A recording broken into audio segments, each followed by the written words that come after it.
Narmada యశాల audio సిరీస్‌కి స్వాగతం. నేను మీ నర్మద. రాఖీ జస్వికల రొమాంటిక్ లవ్ స్టోరీ భాగం 54. తన ఫ్లోలో తాను ఆశని గురించి మాట్లాడుతున్న దేవ్ ఏమైంది అంటూ తల తిప్పి రాఖీని చూశాడు. అతని కళ్ళు క్రోధంతో ఎర్రబడి ఉన్నాయి. అతని చేతులు స్టీరింగ్‌ని బలంగా పట్టుకున్నాయి. ఎంత బలంగా అంటే అతని పిడికిళ్ల మధ్య ఆ స్టీరింగ్ ముక్కలు అయ్యేంతలా. రాఖీకి ఎందుకంత కోపం వచ్చిందో అర్థం కాలేదు దేవ్‌కి. అరే యార్! ఎందుకంత కోపం అన్నాడు దేవ్. తను నాది అర్థమవుతుందా? షీ ఈజ్ మైన్ అత్యంత గంభీరమైన స్వరంతో అన్నాడు రాఖీ. ఓకే ఓకే అన్న దేవ్. జస్విని పెళ్లి చేసుకుని ఈమెను మెయింటైన్ చేస్తావా? అలా చేస్తే జస్విని మోసం చేసినట్టు కాదా? ఒకసారి ఆలోచించు. అతని కోపం గురించి తెలిసినా కూల్గా మాట్లాడాడు దేవ్. అదంతా నీకనవసరం. ఆమె నా సొంతం అని చెప్పాను కదా! That's it. ఇంకోసారి ఆమెను తలుచుకున్నా, ఆమెను నీ ఊహల్లోకి తెచ్చుకున్నా బాగోదు చెప్తున్నా. అంతే సీరియస్నెస్ మెయింటైన్ చేస్తూ వేలు చూపించాడు రాఖీ. వీడికేమైనా పిచ్చి పట్టిందా? మనసులో అనుకున్న దేవ్.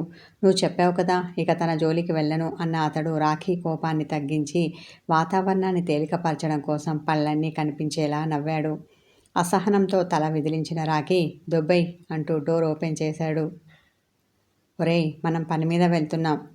ఇలా నన్ను మధ్యలో దింపేస్తే ఎలా? నన్ను నీతో రాని దేవ్ అంటున్నా వినిపించుకోకుండా అతని కారులో నుండి బయటికి నెట్టేశాడు. వీడు సైకో, ఎప్పటికీ ఎవ్వరికీ అర్థం కాడు అని పళ్ళు నూరుకున్నాడు దేవ్. అతడు దిగిపోగానే వేగంగా కారును ముందుకు తోలాడు రాఖీ. క్యాబ్ బుక్ చేసుకుని దానికోసం వెయిట్ చేస్తున్న దేవ్ హాసినికి మెసేజ్ పెట్టాడు. నేను అర్జెంటుగా నిన్ను కలవాలి, నీతో ఒక ఇంపార్టెంట్ విషయం మాట్లాడాలి, కుదురుతుందా అని. ప్రోగ్రామ్ చేస్తున్న హాసిని అతని మెసేజ్ చూడలేదు.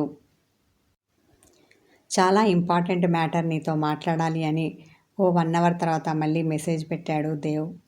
జస్వి, హాసిని ఒక్కరే అని తెలియని దేవ్ రాఖీ గురించి ఆమెకు చెప్పి ఆమెను హెచ్చరించాలి అనుకున్నాడు. ప్రోగ్రామ్ అయ్యాక అన్నోన్ మెసేజ్ చూసి భయపడిన జస్వి దీపుకి ఆ మెసేజ్ చూపించింది. ఎవరో నీ అభిమాని అయి ఉంటారు, కలిసి మాట్లాడు అంది దీపు. నాకు భయం అంది హాసిని అన్న పేరుతో జాబ్ చేస్తున్న జస్వి. ఎందుకు భయం? నేను నీతో ఉంటాను. అతడేం చెప్పాలి అనుకుంటున్నాడో కదా అన్న ఆమె, నాకు తెలిసి నేను నీ ఫ్యాన్ని, ఆటోగ్రాఫ్ ఇస్తావా అంటాడు, కావాలంటే చూడు అని చిన్నగా నవ్వింది. అంతేనంటావా? అనుమానంతో దీపును చూసింది జస్వి. అంతే అని కనురెప్పలు మూసి తెరిచింది దీపు. ఓకే అని జస్వి మెసేజ్ పెట్టగానే పక్కన ఉన్న కాఫీ షాప్లో నన్ను కలవమని మళ్ళీ మెసేజ్ పెట్టాడు దేవ్. దీపు, జస్వి వచ్చి కాఫీ షాప్లో అతని కోసం వెయిట్ చేస్తూ కూర్చున్నారు. అతడెవరో ఎలాగే గుర్తుపట్టడం ఎంట్రన్స్ వైపు చూస్తూ అంది జస్వి. నువ్వెందుకు టెన్షన్ అవుతావు? అతడు వస్తే మెసేజ్ పెడతాడు అన్న దీపు కాఫీ ఆర్డర్ పెట్టింది. హాసిని కోసం అక్కడికి వచ్చిన దేవ్ జస్విని చూసి షాక్ అయ్యాడు. ఆమెను చూసి నువ్వేంటిక్కడ అన్నాడు దేవ్. తను నా ఫ్రెండ్ దీపు, మేము కాఫీ తాగడానికి వచ్చామన్న జస్వి. మరి మీరు అతనిని అడిగింది. ఒక ఫ్రెండ్ని కలవడానికి వచ్చాను అన్న అతడు. ఈ జస్విని హాసిని అని తెలియక ఆమె కోసం చూస్తుంటే అతనికి రాఖీ నుండి కాల్ వచ్చింది. అంతే, అతడు ఒక క్షణం కూడా అక్కడ ఉండకుండా కాల్ మాట్లాడుతూ బయటికి వెళ్ళాడు. ఎవరితను? వెళ్తున్న దేవుని చూసి అడిగింది దీపు. మా వారికి ఫ్రెండ్ పొడిగా చెప్పింది జస్వి. అవునా? మనం ఇక్కడ ఉన్నట్లు మీ వారికి చెప్పడు కదా? రాఖీని తలుచుకొని భయపడింది దీపు. చెప్పడనే అనుకుంటున్నాను అన్న ఆమె, నేను మీరు చెప్పిన చోట మీకోసం వెయిట్ చేస్తున్నాను, మీరు వస్తున్నారా అని దేవుకి మెసేజ్ పెట్టింది. రాఖీ దగ్గరికి వెళ్తున్న అతడు, సారీ ఈరోజు కుదరలేదు, మరోసారి మిమ్మల్ని మీట్ అవుతాను అనేసి మెసేజ్ పెట్టాడు. అది దీపుకి చూపించి ఇక్కడ ఉండి వేస్ట్, ఇక వెళ్దాం అనేసి జస్వి అనడంతో ఇద్దరూ కలిసి ఆఫీస్కి వచ్చారు. రాఖీకి ఈ మెసేజెస్ గురించి తెలిస్తే అతనికి కోపం వస్తుంది అనుకున్న జస్వి వాటిని డిలీట్ చేసింది. బాగా చీకటి పడ్డాక ఇంటికి వచ్చిన రాఖీ చాలా టైర్డ్గా కనిపించాడు. ఇన్ని రోజుల వరకు అంతా ఒక్కరోజే చేసేశారా అంటూ అతనికి మంచినీళ్ళు ఇచ్చింది జస్వి. ఏదో ఆలోచనలో ఉన్న అతడు ఆమె మాటలు పట్టించుకోలేదు. నీళ్లు తాగేసి ఫ్రెష్ అవ్వడానికి వెళ్ళాడు. డిన్నర్ అతనితో పాటు తనకి వడ్డించుకుంటున్న జస్విని చూసి నువ్వింకా భోంచేయలేదా అన్నాడు రాఖీ. మీరు వచ్చాక తిందామని చిరుతరహాసం చేసింది జస్వి.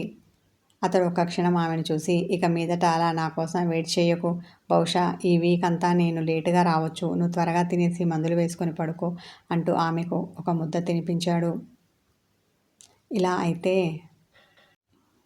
అలా అయితే ఇలా ఎవరు తినిపిస్తారు నాకు? చిలిపిగా అతన్ని చూసింది. కావాలి అంటే రెండోసారి నాతో తిను, అంతేకాని ఇంత చీకటి పడే వరకు ఆకలితో ఉండొద్దు అన్న అతడు ఆమెకు మరో ముద్ద తినిపించాడు. ఆమె అతనికి తినిపిస్తుంటే మౌనంగా తిన్నాడు. పడక గదికి వచ్చాక ఎప్పుడు బయలుదేరుతున్నావు? ఆమెను అడిగాడు. ఎక్కడికి? ఆశ్చర్యంతో నోరు కళ్ళు పెద్దగా తెరిచేసింది. ముందే చెప్పానుగా మీ పుట్టింటికి అన్న అతడు మంచం మీద వాలాడు. నేను వెళ్ళను అంటూ అతని ఎదపై పడుకుంది ఆమె. ఆమె చుట్టూ చేతులు వేసి పొదిమి పట్టుకున్న రాఖీ వెళ్ళాలి తప్పదు ఆర్డర్ పాస్ చేశాడు. తలెత్తి అతన్ని అలకగా చూసింది. కళ్ళు మూసుకొని ఉన్న అతడు ఆమె ఫీలింగ్స్ పట్టించుకోలేదు. నేను వెళ్ళను మొండిగా అనేసి అతన్ని మరింత గట్టిగా హత్తుకుంది. ఆమె వెన్ను నిమురుతూ ఉన్న రాఖీ నువ్వు ఇన్నోసెంట్ అని ప్రూవ్ చేసుకోవా అంటూ ఆమెను పక్కకు నెట్టేశాడు. మనసు చిన్నబుచ్చుకున్న ఆమె నేను ఇన్నోసెంట్ అని ఆల్రెడీ మీకు తెలుసు కదా, ఇంకా ఈ నిరూపించుకోవడం అవన్నీ ఎందుకు? ఏడుపు గొంతుతో అంది. నేను చెప్పానా నువ్వు ఇన్నోసెంట్ అని? అతడు సీరియస్ అయ్యాడు. అంటే ఆ పని నేనే చేశానని మీరింకా నమ్ముతున్నారా అంటుంటే ఆమె గొంతు రుగ్ధమైంది. అతడు అవును కాదు అని సమాధానం చెప్పలేదు. బాగా అలసిపోయి ఉండటంతో నిద్రలోకి జారుకున్నాడు. నిద్రపోతున్న అతన్ని అలాగే చూస్తూ ఆలోచనలో పడింది జస్వి. ఈయన వెళ్ళు అన్నారు అంటే వెళ్ళాల్సిందే, లేదంటే నాతో మాటలు మానేస్తారు, లేదంటే పెద్ద గొడవ పెట్టుకుంటారు. ఇదంతా అవసరమా నాకు? అదేదో నేను ఈ పని చేయలేదని నిరూపించుకుంటే సరిపోతుంది అనుకున్న జస్వి చిన్నగా నిద్రలోకి జారుకుంది. పడుకోగానే నిద్రపోయిన రాఖీ ఎర్లీ మార్నింగ్ జస్విని నిద్రలేపాడు. అప్పుడే వెళ్తున్నారా? కళ్ళు తెరవకుండానే అతని అడిగింది. నేను కాదు, నువ్వు వెళ్ళాలి. నువ్వు తొందరగా రెడీ అయితే నిన్ను మీ పుట్టింటి దగ్గర దింపేసి నేను ఆఫీస్కి వెళ్తాను అన్నాడు. మరి నా ఆఫీస్ అంది ఆమె. అది అక్కడి నుండి వెళ్ళు అన్న అతడు ఆమెను తొందర పెట్టాడు. మహా మొండి, ప్రతిదీ తను అనుకున్నట్టే జరగాలి అనుకుంటాడు. విసుక్కున్న జస్వి రెడీ అయ్యి అతనితో బయలుదేరింది. ఏమండి, మీరు మరొకసారి ఆలోచించండి. ఏ పరిస్థితిలో మీరు నన్ను పెళ్లి చేసుకొని మీ వెంట తెచ్చుకున్నారో ఒక్కసారి గుర్తు చేసుకోండి. మీరు చేసిన పనికి నేనిప్పుడు పుట్టిల్లు అంటూ ఎలా వెళ్ళను? వెళ్ళినా పిన్ని ఇంట్లోకి రానిస్తుందా? మెడపట్టి గెంటేస్తుంది. మీరు ఇదంతా ఆలోచించకుండా నన్ను తీసుకెళ్తున్నారు బాధతో అన్న జస్వి అతని భుజానికి తన తలను ఆనించింది. అతడు కంటి కొసతో ఆమెను చూశాడు తప్ప సమాధానం చెప్పలేదు. పుట్టింట్లో జరగబోయే పరాభవాన్ని తలుచుకొని కళ్ళు మూసుకుంది. కారు ఆగే వరకు కళ్ళు తెరవలేదు. కళ్ళు తెరిచి చూసిన ఆమెకు తన పుట్టిల్లు కనిపించింది. వెళ్ళాలా తప్పదా అన్నట్టు రాఖీని చూసింది. దిగు అన్నాడు అతడు. ఆమె కారు దిగి తన లగేజ్ తీసుకొని భారంగా ఇంటివైపు అడుగులు వేసింది. అతడు వెళ్తాడేమో అనుకుంది, కానీ ఆమె వెనకే వచ్చాడు. ఉదయమే కావడంతో వీధి తలుపు తెరిచి ఉంది. ఎవరితోనో ఫోన్ మాట్లాడుతూ ఇంటి ముందే ఉన్న రీతు జస్విని అక్కడ చూసి షాక్ అయింది. ఆమె అమ్మా అని గట్టిగా అరిచింది. వంటింట్లో ఉన్న నలిని ఏం కొంపలు అంటుకున్నాయి, అలా అరుస్తున్నావు అంటూ దోశలు వేస్తున్న ఆమె అట్లకాడతో అలాగే వచ్చింది. జంటగా వస్తున్న వారిని చూసి అవాక్కై నోరు తెరిచింది. అంత షాక్లోనూ వాళ్ళని చూసి క్యూట్ కపిల్ అనుకోకుండా ఉండలేకపోయింది. అంతలోనే ఈర్ష ఆమె మనసులో దూరింది. దీని మొహానికి ఇంత హ్యాండ్సమ్ మొగుడా అనుకొని కుళ్ళుకుంది. పిన్ని బాగున్నావా అంటూ గుమ్మంలో నిలబడి ఉన్న ఆమెను జస్వి పలకరించింది. ఇంతకాలానికి నీకు మేమంటూ ఒకరం ఉన్నామని గుర్తుకు వచ్చిందా? అరే, పెళ్లి మండపంలో నువ్వెవరితోనూ జంప్ అయ్యావు. ఇక్కడ మేము బ్రతుకున్నామో చచ్చామో నీకు పట్టదు. అలా వెళ్ళడం మళ్ళీ ఇటువైపు తొంగి చూడలేదు నువ్వు. అలాంటిది ఇప్పుడు ఏం చేద్దామని వచ్చావు? ఇలా కూడా మమ్మల్ని బ్రతకనివ్వకూడదు అనుకొని వచ్చావా అంటూ పెద్ద గొంతేసుకొని ఆమె మీద అరిచింది నళిని. పిన్ని, అంత మాట అనకు. ఆ తప్పు నాకు తెలియకుండానే జరిగిపోయింది. అయినా సారీ చెప్దామని వచ్చాను అంటూ ఆమెను పక్కకు తప్పించి ఇంట్లోకి వచ్చింది. నీకెంత ధైర్యం ఉంటే ఇలా వస్తావు? అయినా ఎవరి ఇల్లని వచ్చావు? ఏ రోజైతే నా మాట కాదని వెళ్ళావో ఆ రోజే మా దృష్టిలో చచ్చిన దాని కింద లెక్క. ఇక వెళ్ళు అని గుమ్మం వైపు వేలు చూపించింది నళిని. ఆమె మాటలు వింటూ ఆమెను కోపంతో కొట్టేలా చూశాడు రాఖీ. ఇక ఆపుతారా? బేస్ వాయిస్తో అన్నాడు. లొడలొడ నోటికి వచ్చినట్టు వాగుతున్న నళిని టక్కున నోటికి తాళం పడింది. అతని కంఠస్వరానికి ఆమె వెన్ను జల్లుమంది. ఇందులో జస్వి తప్పేమీ లేదు. నేను ఆమెను ఇష్టపడ్డాను. మీ దగ్గరికి వచ్చి పెళ్లి చేసుకుంటానని అడుగుదామనుకునే లోపు మీరు వేరే అతనితో పెళ్లి నిశ్చయం చేశారు. నాది అనుకున్నది నాకు మాత్రమే సొంతం. మరొకరు దాన్ని దక్కించుకుంటుంటే చూసే రకం కాదు నేను. నేను చేసింది మీ దృష్టిలో తప్పే కావచ్చు. కానీ నా దృష్టిలో కరెక్ట్. నేను ఇష్టపడ్డ ఆమెను పెళ్లి చేసుకుని తీసుకెళ్తాను. దానికి సంజాయిషీ ఇచ్చుకోవాల్సిన అవసరం కూడా మా ఇద్దరికీ లేదు అన్న అతడు ఒక నోట్ల కట్టను తీసి ఆమె ముఖం ముందు ఆడించాడు. అంతే, టక్కున ఆ కట్టన్ని చేతిలోకి తీసుకొని అయిందేదో అయిపోయింది. నేను ఏదో తెలియక ఆగాను. ఇప్పుడు మీరు చెప్పారు కదా అమ్మాయిని ఇష్టపడి పెళ్లి చేసుకున్నాడని. సంతోషం చాటంత ముఖం చేసుకొని అన్న ఆమె, రండి అల్లురుగాడు రండి అంటూ చిరునవ్వుతో లోపలికి ఆహ్వానించింది.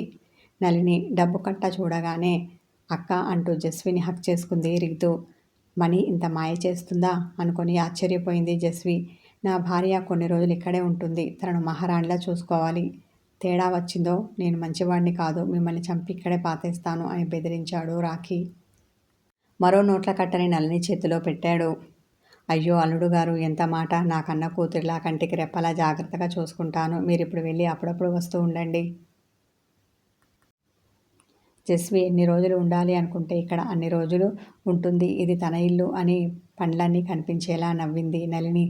అక్కారా మన గదికి వెళ్దామని చేతిని పట్టుకొని రీతు తీసుకెళ్తుంటే రాఖీని చూసింది జస్వి. అతడు కళ్ళతోనే ఆమెకు సైగ చేసి నేను మళ్ళీ వస్తాను అనేసి వెళ్ళాడు. వెళ్తున్న అతన్ని బెంగగా చూసింది జస్వి. కథ కొనసాగుతుంది. హాయ్ వ్యూవర్స్, నా స్టోరీ నచ్చితే లైక్ చేయండి, కామెంట్ చేయండి, హైప్ చేయండి.